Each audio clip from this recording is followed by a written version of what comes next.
नमस्कार। आज अपने 12th पॉलिटिकल साइंस के एक अध्याय राज्य प्रशासन और स्थानीय सुशासन जो चल रहा है उसमें अपने जो पिछली वीडियो में देखा था कि 73वें और 74वें संविधान संशोधन के तहत भारत में जो पंचायती राज की जो शुरुआत की गई थी, तो उसी के कुछ आगे टॉपिक जो है अपने आगे क्लियर करते हैं आज। तो सबसे पहले जो है आप अपने आज 73वें और 74वें संविधान संशोधन में जो 73वां संविधान संशोधन जो है उसके बारे में जो है अपने अध्ययन करेंगे। पंचायती राज से संबंधित ये अनुच्छेद, ये जो अधिनियम है उसी के बारे में जो है अपने आगे चर्चा करते हैं। तो शुरू करते हैं आज का नया टॉपिक, राजस्थान में पंचायती राज अधिनियम 1994 जो था, या 73वां संविधान संशोधन अधिनियम 1992, उसी की बात करते हैं। सबसे पहले तो लिखते हैं 73वां संविधान संशोधन 1992, ये इस अधिनियम का नाम है, ये याद रखेंगे, काफी इंपॉर्टेंट है। और क्या है, सन 1993 में ये लागू होता है, ये ध्यान रखेंगे। 1992 इसका नाम है और सन 1993 में ये भारत में लागू होता है, ये थोड़ा याद रखेंगे, ठीक है जी। उसके अलावा जो ये है कि संविधान में इस समय, उस समय पहले 10 अनुसूचियां थी, अब 11वीं अनुसूची जो है एक प्रकार से पंचायती राज से संबंधित जो है वो जोड़ी गई थी। तो संविधान में भाग 9, पूरी बात लिखते हैं, भाग 9 के तहत अनुसूची की जो संख्या है वो 11वीं अनुसूची जो है इसमें जोड़ी गई थी। 11वीं अनुसूची जोड़ी गई। पेपर में अब देखो 2 प्रश्न यहां से क्लिक हो रहे हैं। एक तो ये है कि पंचायती राज से संबंधित अधिनियम कौन से भाग में है, तो याद रखेंगे भारतीय संविधान के भाग 9 में जो है इनका वर्णन दिया गया है। इसके अलावा बात आती है कि कौन सी अनुसूची में जो है इनका वर्णन दिया गया, तो वो भी याद रखेंगे, बहुत महत्वपूर्ण है। अनुसूची है अनुसूची 11वीं, तो 11वीं अनुसूची जो है जुड़ेगी थी भाग 9 के अंतर्गत। इसमें अनुच्छेद कौन कौन से हैं, तो ये बहुत महत्वपूर्ण है। इस समय अनुच्छेदों की जो संख्या है वर्तमान में भी यदि देखा जाए तो 243 अनुच्छेद, यानी आर्टिकल 243 कै से अनय तक जो एक प्रकार से इनको जोड़ा गया है। कैसे अनय तक जो है एक प्रकार से ये अनुच्छेदों के नंबर है, कै है, डै है, चै छै, जै झै, ये पै है, डै है, अनय, अर्थात टोटल कितने होंगे जी 15। अर्थात भारतीय संविधान में जो पंचायती राज से संबंधित अनुच्छेदों की संख्या है उनकी संख्या कितनी है जी 15 अनुच्छेद है। अनुच्छेद 243 कै से लेकर अनय तक, तो कुल अनुच्छेदों की संख्या कितनी है, तो 15 अनुच्छेद ऐसे हैं जो पंचायती राज से संबंधित 73वें संविधान संशोधन के तहत इनको जोड़ा गया है। इंपॉर्टेंट है, आप याद रखेंगे। इसके अलावा जो है बात आती है कि राजस्थान में पंचायती राज अधिनियम जो पारित हुआ है, इसी को आगे बढ़ाते हुए जो है राजस्थान सरकार ने भी जो है पंचायती राज अधिनियम को लागू किया था। तो याद रखेंगे राजस्थान में पंचायती राज अधिनियम,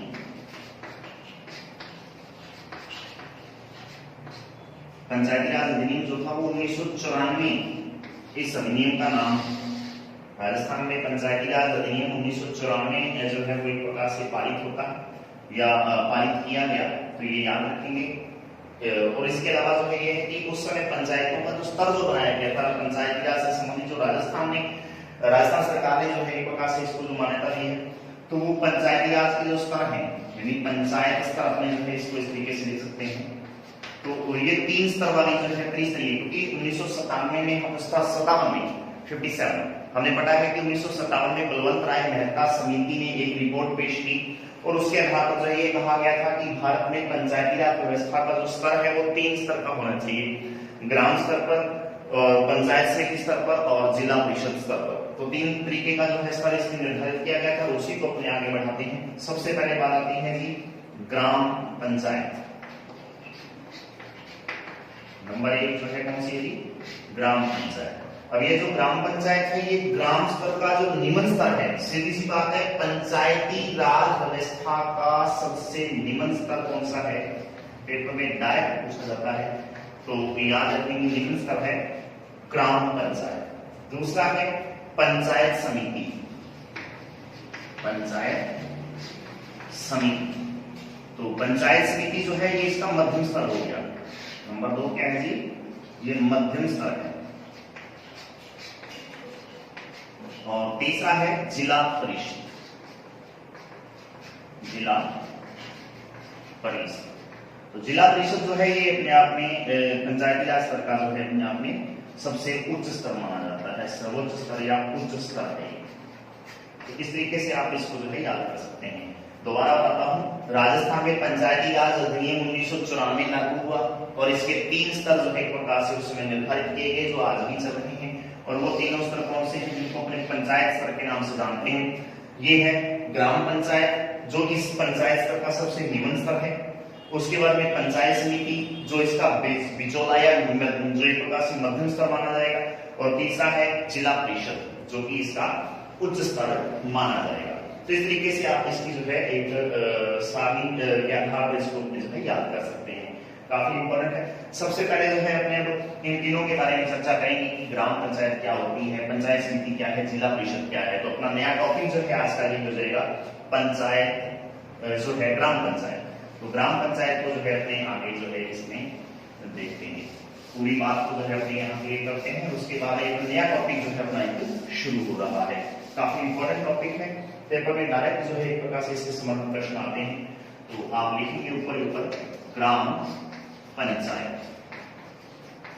तो ग्राम पंचायत जो है क्या होती है, किस तरीके से ये अपना कार्य करता है, इसके बारे में जो है अपने चर्चा करते हैं। तो ग्राम पंचायत जो है सबसे पहले इसका गठन कैसे होगा, कौन कौन से सदस्य इसमें जो है चुने जाएंगे, किस तरीके से उनका चुनाव होगा, कौन इनका चुनाव करवाएगा, शपथ कौन दिलाएगा, कार्यकाल कितना, ये सारी लिस्ट जो है अपने सबसे पहले बनाते हैं इसकी। तो सबसे पहले बात आप देखें इनके गठन, ग्राम पंचायत का गठन कैसे होता है, सीधा सा प्रश्न ये है। तो इसका जो है सबसे पहले बात याद रखेंगे, न्यूनतम 3000, ये याद रखेंगे, न्यूनतम व्यस्त जनसंख्या की बात करेंगे यहाँ पे, न्यूनतम 3000 की व्यस्त जनसंख्या पर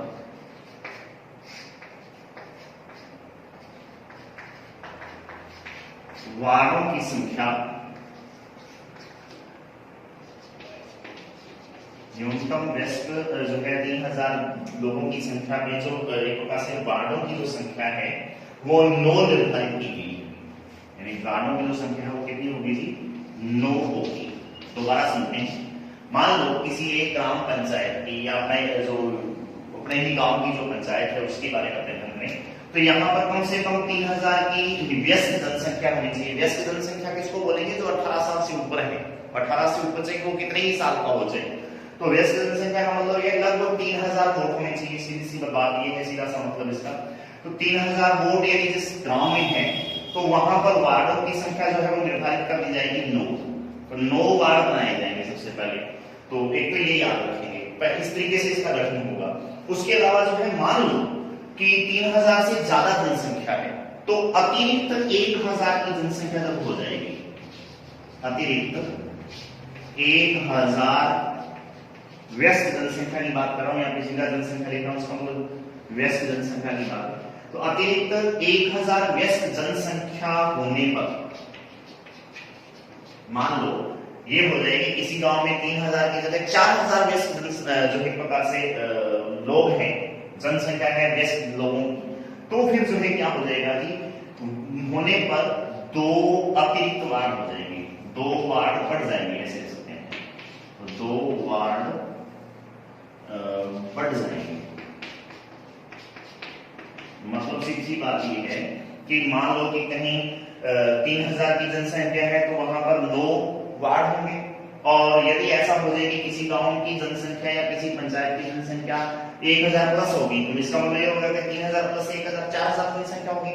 तब जो है वहां पे वार्डों की संख्या प्लस कितनी हो जाएगी, 2 प्लस कर देंगे तो 9 + 2 = 11 जनसंख्या जो है एक प्रकार से वार्डों की संख्या हो जाएगी। ये याद रखेंगे, इंपॉर्टेंट है। इस तरीके से इसका गठन होता है, पेपर में आने वाला प्रश्न है, ये बस इसको याद रखेंगे। उसके बाद में बात आती है इसके सदस्य कौन होते हैं। अब बात आती है कि ग्राम पंचायत जो है उसमें कौन कौन से सदस्य होते हैं। तो सबसे पहले जितने वार्ड होंगे, जैसे 3000 की जनसंख्या में 9 है, 4000 की जनसंख्या होने पर 11 हो जाएंगे, 5000 की जनसंख्या पे प्लस 2 और हो जाएगी तो 11 और 2 13 हो जाएंगे, इस तरीके से बढ़ते चले जाएंगे। तो सबसे पहले तो ये है कि वार्डों के सदस्य होने जरूरी है, जिसको अपने पंच बोलते हैं। वार्ड सदस्य जो है कौन कौन से होंगे, तो एक तो जो है बात आती है वार्ड पंच, यानी इसको वार्ड पंच ही बोल सकते हैं, अपने पंच लिखा है इसको अपने वार्ड पंच जो लिख सकते हैं। जितने वार्ड होंगे पंचायत में उतने ही पंच होंगे, हर वार्ड का एक पंच होगा। उसके अलावा एक सरपंच होगा जो पूरी गांव की पंचायत का मुखिया होता है, और तीसरा आता है उप सरपंच। अब यहां बात याद रखने वाली, उप सरपंच जो है उसका चुनाव अलग से नहीं होता है, ये ध्यान रखेंगे। ये नहीं है कि जिस तरीके से पंचों का अलग से चुनाव होगा, निर्वाचन होता है, उसी तरीके से सरपंचों का जैसे चुनाव होता होगा, तो ऐसा ही जो है मत पेटी में से जो है एक प्रकार से उप सरपंचों का चुनाव होगा। नहीं, उप सरपंच केवल वही व्यक्ति होंगे जो वार्ड पंच हैं, उन्हीं में से कोई एक व्यक्ति जो है या तो निर्विरोध चुन लिया जाएगा या उसका निर्वाचन हो जाता है, जैसे ही बन पड़े। तो एक प्रकार से सीधा सा मतलब ये है कि वार्ड पंच अपने में से ही एक उप सरपंच का चुनाव करते हैं, ये याद रखेंगे। अप्रत्यक्ष रूप से जो है उप सरपंच का चुनाव होता है। अप्रत्यक्ष का मतलब ये होगा कि जनता डायरेक्ट नहीं चुनती है उप सरपंच को, जनता ने पंच चुनने हैं, सरपंच चुनेगी। उसके अलावा ये पंच जो है, जैसे 11 पंच बने हैं अपने मान लो, तो 11 पंच अपने में से ही किसी एक को सहमति से या फिर निर्वाचन द्वारा जैसे भी चाहे तो उप सरपंच का चुनाव कर लेते हैं। यहाँ पर जनसंख्या जो जनता जो एक प्रकार से डायरेक्ट जो है सरपंच के चुनाव में भाग नहीं लेती है, इसलिए अप्रत्यक्ष रूप से उप सरपंच का चुनाव होता है, थोड़ा याद रखेंगे इसको। उसके बाद में बात आती है इसकी योग्यता, बहुत इंपॉर्टेंट जो है प्रश्न है ये योग्यता की। तो क्या एक प्रकार से एबिलिटी होनी चाहिए किसी एक ग्राम पंचायत का सदस्य बनने के लिए? वार्ड पंच के लिए अलग होगी, सरपंच के लिए अलग होगी, उप सरपंच के लिए अलग से नहीं है। कारण क्या है, क्योंकि उप सरपंच तो कौन है, वार्ड पंच अपने में से चुन रहे हैं, तो उप सरपंच के लिए तो सेम होगी ना, उप सरपंच और पंच के लिए तो, इसलिए उप सरपंच का क्या बोलोगे, वार्ड पंच के लिए अलग होगी और सरपंच के लिए अलग योग्यता है। क्या योग्यता है? सबसे पहले तो याद रखनी है आयु। याद रखेंगे किसी भी ग्राम पंचायत का सदस्य, चाहे आप पंच बन रहे हो, सरपंच बन रहे हो, तो उसके लिए आयु कम से कम 21 वर्ष होना जरूरी है। न्यूनतम आयु की बात करें तो 21 वर्ष आयु का होना किसी व्यक्ति को जरूरी होता है। उसके बाद में बात आती है, अब हालांकि ये व्यवस्था हटा दी गई है, लेकिन बीजेपी सरकार ने पिछली में जो सरकार जो वसुंधरा राजे के नेतृत्व में चल रही थी, तब ये एक प्रकार से था और अच्छी एक पहल थी। लेकिन अब की सरकार ने जो है, कांग्रेस की सरकार ने इस बात को हटा दिया है। फिर बात ये थी कि वार्ड पंच के लिए, वार्ड पंच जो है उसके लिए कम से कम 5वीं पास की टीसी होना अनिवार्य है। 5वीं पास की टीसी लिख दो, चाहे फिर 5वीं पास होना अनिवार्य होना। तथा सरपंच के लिए 8वीं पास होना अनिवार्य है, होना अनिवार्य है। ये एक तो जो है महत्वपूर्ण शर्त है, जो अब जो ये व्यवस्था नहीं है, लेकिन पहले ऐसा था। याद रखिए आयु सीमा हमें याद रखनी है, मेन पॉइंट यही है, आयु सीमा 21 वर्ष है। उसके अलावा पहले थी, अब ये व्यवस्था नहीं है, लेकिन मैं फिर भी लिख रहा हूं, थोड़ा याद रखें आप इसको। वार्ड पंच के लिए 5वीं पास होना और सरपंच के लिए जो एक प्रकार से 8वीं पास होना जरूरी होता है। ये एक प्रकार से क्या है जी, अपने इस पंच सरपंच के लिए महत्वपूर्ण योग्यताएं हैं। उसके अलावा 2 योग्यताएं और बनती हैं, और वो कौन कौन सी हैं? एक नंबर तो ये है कि जिस ग्राम पंचायत में वो चुनाव लड़ रहा है, चाहे वो वार्ड पंच का लड़ रहा हो, चाहे वो सरपंच का लड़ रहा हो, तो उसके लिए जो है वहां की मतदान सूची में, या मतदाता सूची जिसको बोलेंगे, मतदाता सूची में नाम होना अनिवार्य है। इसका मतलब ये हो गया कि जिस ग्राम पंचायत में व्यक्ति चुनाव लड़ रहा है, वहां की ग्राम पंचायत की मतदाता सूची में व्यक्ति का नाम होना अनिवार्य होता है। ये बहुत महत्वपूर्ण जो है प्रकार से शर्त है ये भी। इसके अलावा एक शर्त और बनती है, और वो ये है कि सन 1995 के बाद, 1995 के बाद, ये अलग से शर्त है इसकी, पहली शर्त ये आयु की थी, दूसरी शर्त जो है ये प्रकाशन की जो है इनकी शिक्षा से संबंधित होगी, तीसरी शर्त मतदाता सूची में नाम, चौथी जो शर्त है वो ये है कि 1995 के बाद 2 से अधिक संतान नहीं होनी चाहिए, 2 से अधिक संतान यानी बच्चे नहीं होने चाहिए, नहीं होने चाहिए। ये इंपॉर्टेंट है, आप इसको याद रखिए। तो 2 से अधिक बच्चे जो है एक प्रकार से मतदाता ये किसी व्यक्ति के जो है 1995 के बाद में नहीं होने चाहिए, उससे पहले के लिए किसी के हैं तो बात अलग है, लेकिन उससे अधिक जो है एक प्रकार से 1995 के बाद 2 से अधिक बच्चे जो है या संतानें जो है किसी एक व्यक्ति की नहीं होनी चाहिए। ये 3-4 मुख्य मुख्य शर्तें हैं इसकी योग्यताओं से संबंधित।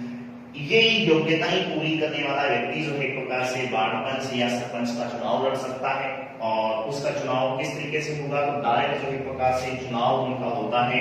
बात करते हैं अपने इनसे चुनाव की, तो चुनाव की बात करें तो यहाँ लिख देता हूं अलग से, तो ये ध्यान रखेंगे चुनाव किस तरीके से होता है। याद रखेंगे वार्ड पंच और सरपंच, ये वार्ड पंच जो अपने चुने हैं और सरपंच, इनका चुनाव प्रत्यक्ष मताधिकार के आधार पर होता है, प्रत्यक्ष मताधिकार के आधार पर जो है इनका चुनाव होता है, अर्थात जनता डायरेक्ट वोट देकर एक प्रकार से इन पंच और सरपंच का चुनाव करती है। इसमें जो एक प्रकार से मताधिकार जो है वो अपने आप में प्रत्यक्ष में होकर प्रत्यक्ष होता है, अर्थात डायरेक्ट जनता एक प्रकार से वोट देगी और फिर जो है इनका चुनाव होता है। केवल पंच और सरपंच का चुनाव प्रत्यक्ष मताधिकार के आधार पर होता है। इसके अलावा बात आती है इनके उप सरपंच का चुनाव कैसे होता है, बात हमने पहले कर चुके हैं। उप सरपंच का जो चुनाव है, उप सरपंच का चुनाव जो है ये अप्रत्यक्ष रूप से होता है। अप्रत्यक्ष का मतलब ये हो गया कि जनता जो है एक प्रकार से इसमें भाग नहीं लेती है, इसमें जनता द्वारा चुने हुए प्रतिनिधि अर्थात वार्ड पंच ही अपने में से जो है एक उप सरपंच का चुनाव चाहे वो निर्विरोध करें या निर्वाचन द्वारा करें करते हैं। और यदि मान लो पंचों के वोट आपस में इक्वल हो जाए, बराबर हो जाए, जैसे मान लो 2 लोग खड़े चुनाव में, 11 के टोटल पंच, इनमें से 2 लोग जो है पंच उप सरपंच के लिए जो है एक प्रकार से मतदान कर चुके हैं, निर्वाचन हो, क्योंकि 2 लोग हैं तो निर्वाचन ही होगा, निर्विरोध नहीं चुना जाएगा। तो फिर पीछे कितने बचे? 9। अब इन 9 में से 8 लोगों ने, मान लो 8 लोग बचे, उनमें से 4 ने किसी एक को वोट दे दिए, एक को, 4 ने बी को वोट दे दिए, एक इनका खुद का हो गया, पंच खुद अपने को वोट देगा और ये वाला पंच खुद अपने को वोट देगा। तो फिर कितने हो गए जी? 4 इसके पास थे, एक खुद का 5, 4 इसके पास थे, एक खुद का 5, और एक ऐसा था जो वोट नहीं दे रहा है। मान लो एक व्यक्ति ऐसा है जो वोट नहीं दे रहा है, वो कहता है कि मैं जब ना रोजाम ना इधर ना ए को ना बी को, तो फिर बराबर हो गए वो, 5 इसके पास है, 5 इसके पास है। इस स्थिति में फिर सरपंच अपना वोट देता है, और वो ए को देगा या बी को वोट देगा, जिसको भी वोट देगा, मान लो उसने ए को वोट दे दिया तो इसके पास 6 वोट हो जाएंगे, उसके पास 5 है, तो निश्चित तौर पर जीत हो जाएगी एक, तो एक उप सरपंच बन जाएगा। इस तरीके से जो है अप्रत्यक्ष रूप से जो है जनता द्वारा नहीं चुनकर, जनता द्वारा चुने हुए प्रतिनिधि अपने में से उप सरपंच का चुनाव करते हैं। सरपंच केवल निर्णायक वोट देगा, और निर्णायक वोट कब देगा? जब वोटों की संख्या दोनों तरफ पक्ष और विपक्ष में बराबर हो जाए, उस समय जो है एक प्रकार से सरपंच अपना जो है वोट जो है वो देकर किसी एक व्यक्ति को जिताएगा। तो इस तरीके की स्थिति में ऐसा होता है। अमूमन ऐसा होता है कि वार्ड पंच अपने में से निर्विरोध ही किसी एक व्यक्ति को उप सरपंच अपना चुन लेते हैं, फिर भी यदि कहीं चुनाव हो तो फिर चुनाव की प्रक्रिया इस तरीके से पूरी की जाती है। तो इस तरीके से इनका चुनाव होता है। तो आज के लिए इतना ही। नेक्स्ट टॉपिक में जो है अपनी किस तरीके से इनको शपथ दिलवाई जाती है, कौन दिलवाता है, ये सारी बातें अपने करेंगे। तो इसके कुछ एक क्वेश्चन है, एक तो आप इनके गठन से संबंधित प्रश्न जो है पूछा जाता है वो याद कर लेंगे कि ग्राम पंचायत का गठन किस तरीके से होता है। नंबर 1, 73वां संविधान संशोधन अधिनियम पर टिप्पणी लिखिए। दूसरा प्रश्न होगा 73वें संविधान संशोधन अधिनियम पर टिप्पणी लिखिए। दूसरा प्रश्न है, आप इसको अच्छी तरह से याद करेंगे। उसके अलावा बात आती है कि ग्राम पंचायत के सदस्यों के की क्या क्या योग्यताएं, पेपर में डायरेक्ट प्रश्न आता है, ग्राम पंचायत के सदस्यों की क्या क्या योग्यताएं हैं, लिखिए। तीसरा प्रश्न काफी इंपॉर्टेंट है, आप इसको अच्छी तरह से याद करेंगे। और उसके बाद में प्रश्न बनेगा ग्राम पंचायत के सदस्यों का निर्वाचन या चुनाव प्रक्रिया का वर्णन कीजिए। प्रश्न है ग्राम पंचायत के सदस्यों के निर्वाचन या चुनाव प्रक्रिया का वर्णन कीजिए। तो आज के लिए इतना ही। धन्यवाद। जय हिंद, जय भारत।